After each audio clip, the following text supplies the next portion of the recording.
Well, hello and welcome to today's episode of the Business Spotlight. I'm your host today, Todd Rodden. I'm a certified business and executive coach. I own Aspire Action Coach based here in the Dayton, Ohio area. And today we are thrilled to have Brandon Garcia join us. Brandon is the owner and chief marketing strategist with BKXX Enterprises, a digital marketing firm focused on the home services business. He'll explain more about that in a minute, but really they provide the digital foundation for countless businesses, especially in the home services space. If you're new to the Spotlight, we're thrilled to have you join us. And we encourage you to go ahead and hit the subscribe button so you'll receive future drops, like the great message you're going to hear from Brandon here today as well. So, Brandon Garcia, we're thrilled to have you on the Spotlight. Take a minute, introduce yourself, and tell us about your business. Yeah, Todd, thank you so much for taking the time to have me on the show and reaching out to me. It's a pleasure to finally meet you. And we kind of crossed paths a little bit there in the H7 networking community. So it's good to finally put a face to the name. So yeah, owner and chief marketing strategist for BKXX Enterprises. Is kind of considered a family deal. That's the initials for BKX and X is me, the wife, and the two boys there. Got started back in like the end of 2020. We're in the middle of the lockdowns and all that kind of stuff, and selling cars at the time, and I realized I needed to kind of figure something out to generate either a second stream of income or just get out of the car business altogether and make it out on my own. I was in sales and marketing for over 10 years in the automotive deal, worked in the marketing department of the largest Ford dealership and down in Florida. And my second go around in the car industry, I was making great deals. The problem was, there wasn't any traffic coming in. So I really had to kind of dig deep and figure some things out. And as I was going down that rabbit hole of the book called Traffic Secrets, that really opened the world up to me on and how I wouldn't say simple, but how everything just kind of made sense, I guess, in the world of driving traffic to either a location or a website. And I was reading this, and I was like, man, I can easily do this for myself. What if I just multiplied it and did it for other people? And that's just kind of what kicked it off. I mean, the initial thought was just kind of be an affiliate marketer type deal and kind of push software and other people's courses and services. But I saw a need locally, especially for myself, when it came to finding contractors and landscapers, et cetera, for work around my house. And when you go to Google, there isn't much there. Rural Ohio is not like Florida at all when it comes to the digital landscape. I mean, I was in central Florida, an hour away from Tampa, an hour away from Orlando, and if you needed something, you Googled it, it was right there in your face. And when you fill out a form, you got about 20 to 25 phone calls. That has not happened here since I've been in Ohio at all, and that's a problem. So I've kind of made it a mission to do my best to bring Champaign County and the surrounding areas up to speed when it comes to digital marketing, and put the proper systems in place to drive the traffic that's needed to the websites to get form fills and grow the local economy. So, Brandon, if I'm somebody watching this episode, how might I know I might be an ideal customer for you? That'd be a good fit and should reach out. If you're using a Gmail account, a Hotmail account, a Yahoo account for your company email address, you are an ideal candidate for me. You may have a website, your cousin probably did it, or you try to do it yourself with Wix or GoDaddy. I'm your guy to help you out, get you set up properly online, and get those pipes hooked up to your business and build that digital foundation out. So, what makes you unique? That's always a key focus when for every business to put their marketing strategy together. How's that work for you? Yeah, no, surprisingly, I graduated with a degree in biological chemistry. And I know you're probably thinking to yourself, what the heck is a biochemist doing in the sales and marketing world? Well, I mean, it all came down to mindset shift, back in, I don't know, 2010, 2011. I worked the night shift at a pharmaceutical company, and the only thing you get to watch at the end of your shift when you get home early in the morning is infomercials. And I caught an infomercial talking about sales and exchanging time for money or exchanging knowledge for money. And from there, I was just kind of hooked on that sales deal.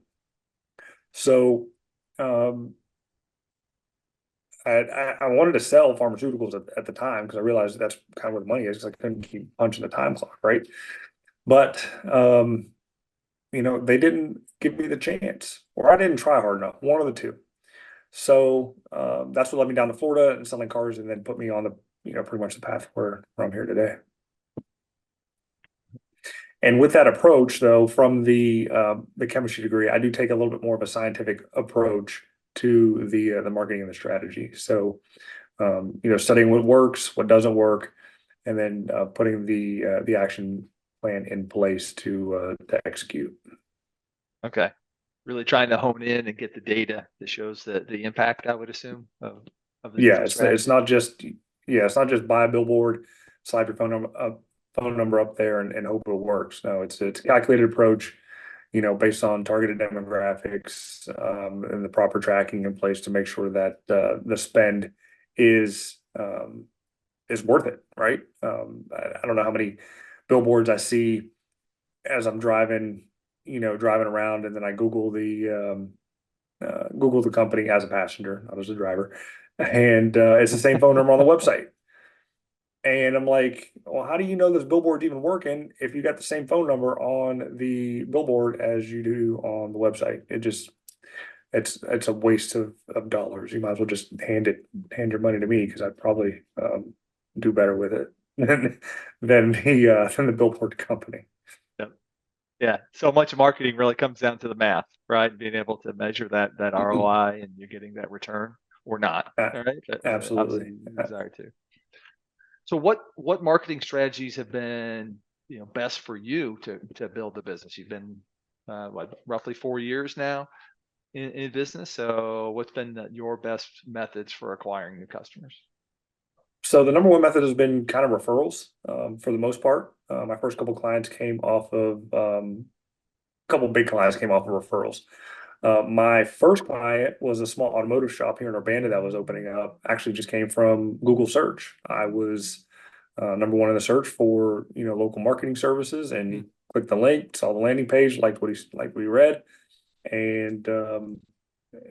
and we worked together for about 4 months. Unfortunately, because didn't run the shop very well, he had too many irons in the fire, so to speak. It did shut down because he didn't have the appropriate help in place. But I put 100 people on his list in 3 months with regards to getting oil changes and things like that for him to keep up with.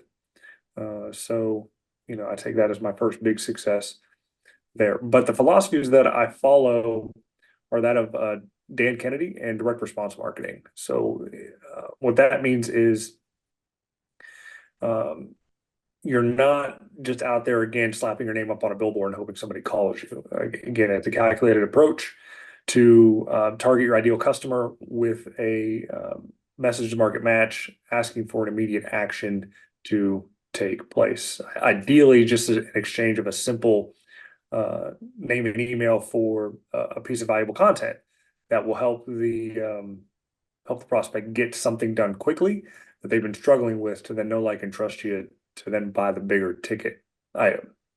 So an example of that would be, let's say in the case of a landscaper, somebody has a question about weeds. So landscapers, they know about weeds, so maybe they put together a free guide. Top 10 weed killers that are best for XYZ weeds. And they put that on the website. Somebody opts in, gets the checklist, they try it out, it works great, and then they continue to get that follow-up drip to then possibly hire for additional services. So that's the method that, to my madness, it's a real simple, tried and true method. It takes a little bit of setup to do, but it's going to be the most inexpensive way to get a lead. Okay. Interesting. That's good. I like that. Hopefully folks took good notes on that. 'Cause it's a good methodology to apply elsewhere as well. 2020, interesting year to start a business Mhm. for many reasons. I'm curious, beyond obviously COVID and the pandemic, what's been your biggest roadblock that you've overcome so far since you launched back then? I guess just kind of getting out of my own way, and finding additional help to come in. I mean, solopreneurship is is hard. So without additional support on the back end to do fulfillment and things like that, I've been my own worst enemy at some point, right? Either when it comes to either prospecting or sales, or just getting the work done. So I mean that's just been the biggest roadblock. And right now, I'm working on bringing somebody in as 1099 to help with that prospecting and sales, and then coming up with a comp plan for them and myself so that we can all be profitable and you know kick the 9 to 5. Okay. So taking that step where you've got that first employee, whether they're Mhm. a contractor or a W-2, that's always that big first step. All right. Everyone gets a Mhm. little Mhm. queasy about, and rightly so. Yep. Well, maybe that my next question was like, hey, what's your current challenge? So beyond getting a great person on board to help with that sales and prospecting piece. I mean, What's the next challenge essentially would be the onboarding part, making sure the P's and Q's are minded when it comes to all the legalese and taxes and compliance that needs to be done when you have a contractor on board, and how you're paying them, and just make sure everything is above board. Setting up a payroll system and things like that. It's a little bit daunting to think about it, but yeah. once you do that first one, it's like, okay, whatever, you did the first one, and now it's time to just rock and roll.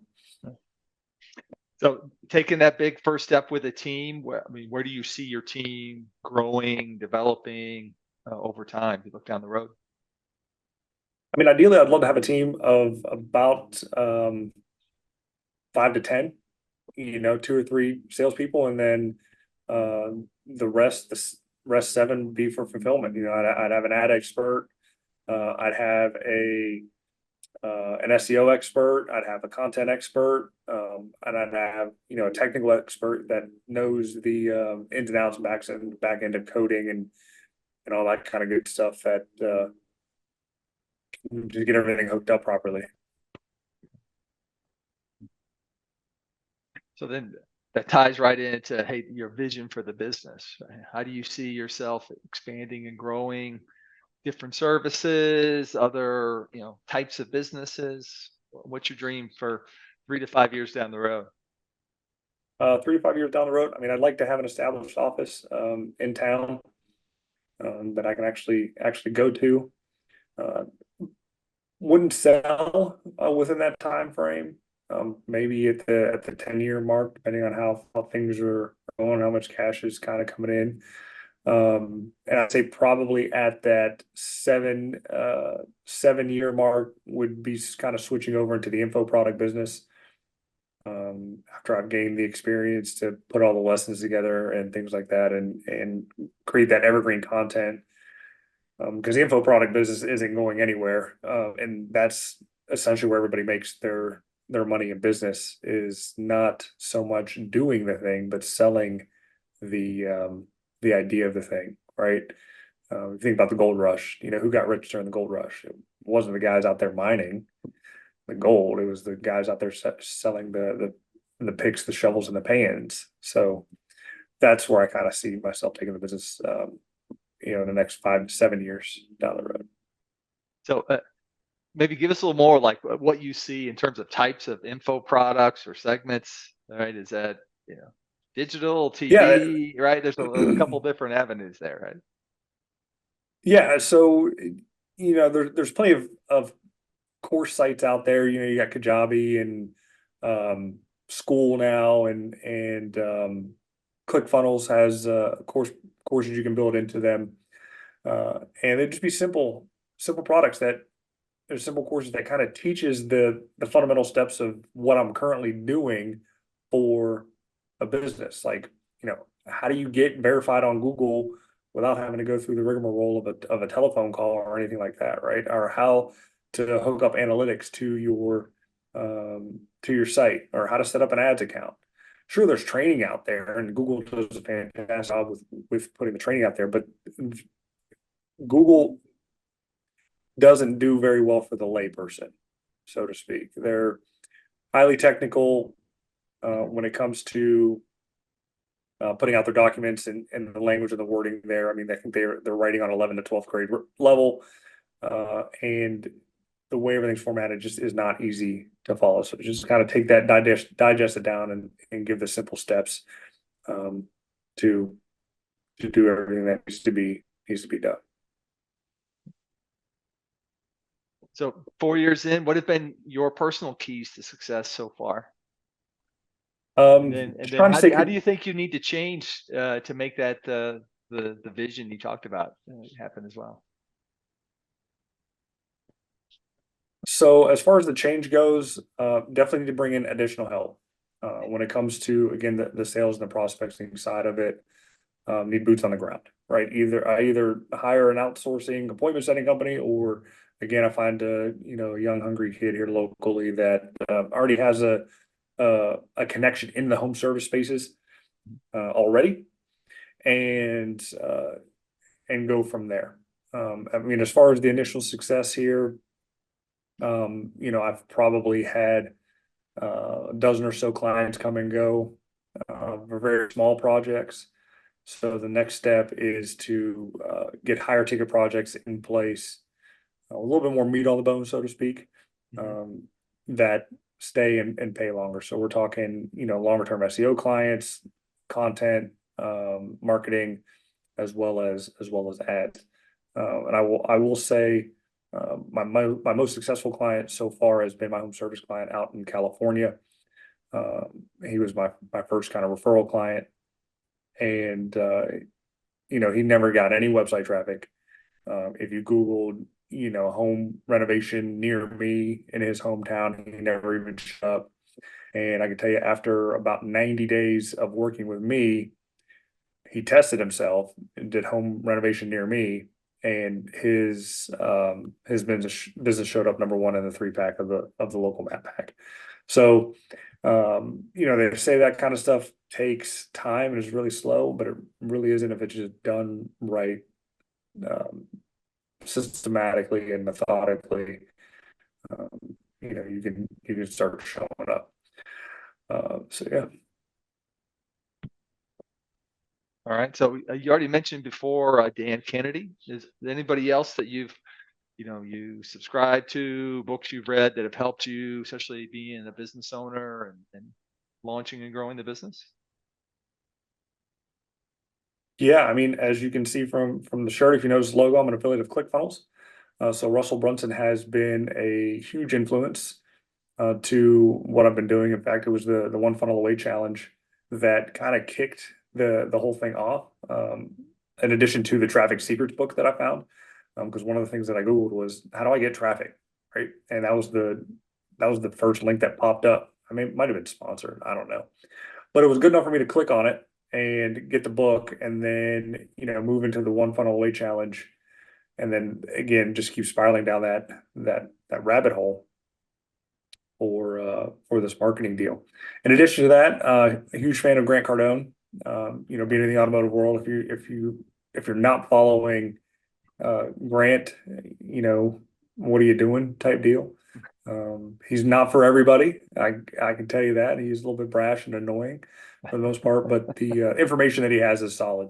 I would say I'm about 75% through Cardone U, and It's done me well, honestly. The second go around when I got back into the cars, my deals were the best at the dealership. I just wish I had the volume to kind of stay there, so to speak.